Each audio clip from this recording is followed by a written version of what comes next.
Hey guys, and thanks for tuning in to my little Gnasher guide. We are in here with the as usual defender guide with defender weapon. I just grabbed my axe. It's of course not fully upgraded since this is all just being part of the progress. It might be happening that you guys actually might be in the same armor and weapon situation as I am in this step of the game. Since I said before you actually should go with the defender set, at least I suggested.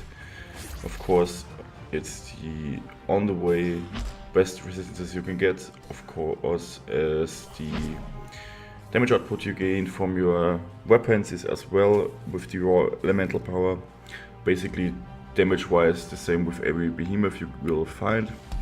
And of course, as I mentioned, building it will actually go very smoothly as long as you actually slay all the behemoths in your way. And farm enough iron, of course. Yeah, but now let's take a look at fight. Gnasher, as we know him, is gone. Of course, this looks still like him, but it's just a bigger version, and his mechanical setup is basically the same.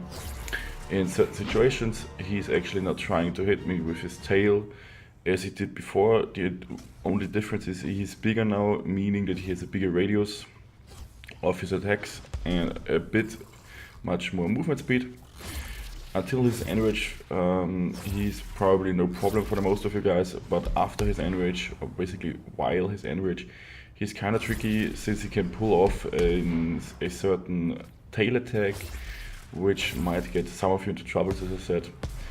Now he's starting to enrage. That's the first sign when he's doing his thing with his stomps.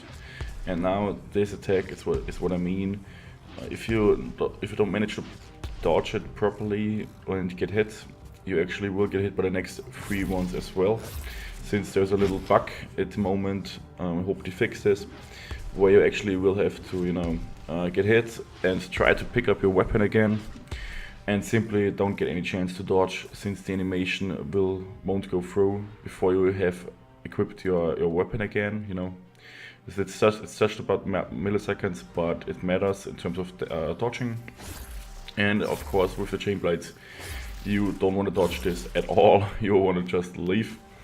And yeah, that's basically the enrage of him. As you saw, the enrage will be very, very much harder when we actually arrive at the UH Gnasher, its last evolutionary step before we get into Helion or Zampangar. And as a tip from my side, as well as always, try to hit the tail of these guys, since you will then cut it off and decrease his movement sets and also decrease his range with his roundhouse kicks, I should say, with his tail attacks. And as well as with the Drask, you will then limit his movement kit, as I mentioned. He will try to not longer hit you with his tail, but rather bite you or stomp you.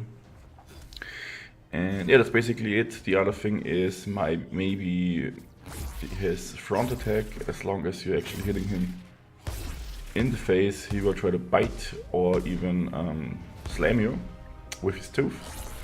And that actually might be happening as well if you let the enrage phase go too long, since he will not really retire from it.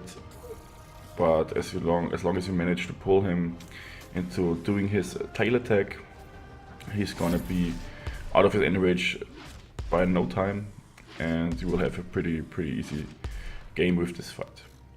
Yeah guys, that's basically it for this guide. I hope you could learn something or maybe enjoyed it as well. If there are any questions or criticism open, just leave it in the comments. I would love to read them all. And as always guys, thanks for watching. I hope to see you in the next one. Bye bye.